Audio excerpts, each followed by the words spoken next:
Our enterprise is a part of a large production association in Tomsk, which is engaged in the production of medicines.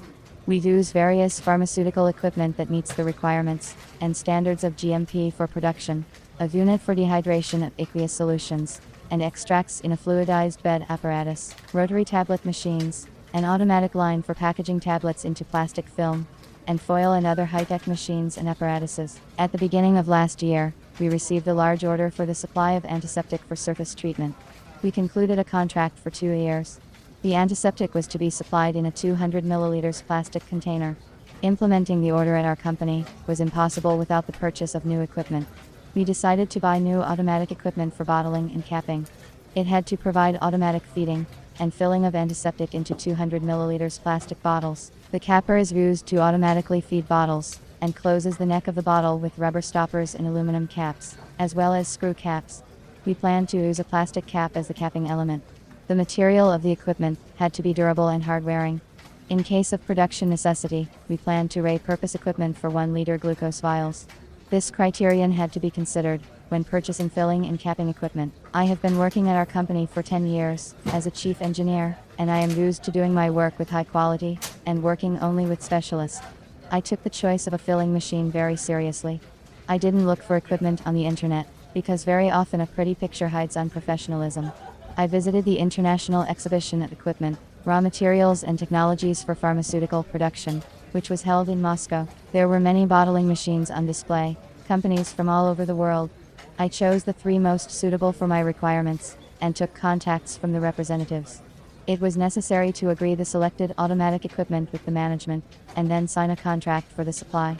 Having returned back to the company, I started contacting the representatives of the equipment manufacturers by phone. A company from Germany agreed to supply bottling equipment, but asked me to come and sign the contract in person. Unfortunately, I could not travel to the EU, as I did not have a visa, and the visa process would have taken at least 3 months.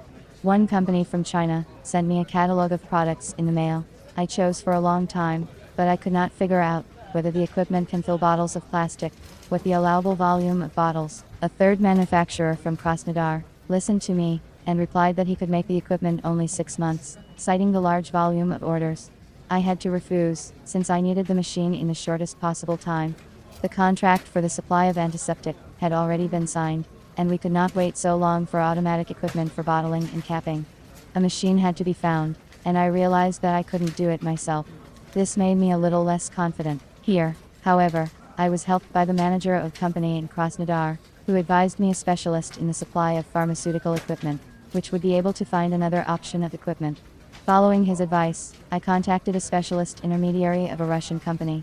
At that time I had no idea that I was doing the right thing. The manager of the company in Moscow listened to me, asked a few questions on the material of bottles, the required productivity, the error tolerance of dosing equipment. I was pleased with his professional and business-like approach. After a preliminary consultation, he suggested 2 options for filling equipment, which differed in the boundaries of the dosage and performance. The machine consisted of a conveyor belt, a filling unit with 4 dispensers.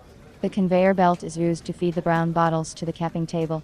The screw-on-cap apparatus, the chute that feeds the caps, are all within the turntable. The finished bottles had to be guided away by an additional conveyor belt.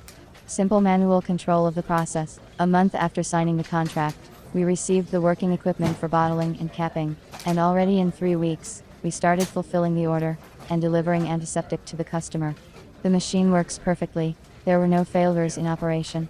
Initially, I was skeptical about choosing a manager, relying on my own experience, but I realized that one should always learn and not be afraid to trust a professional.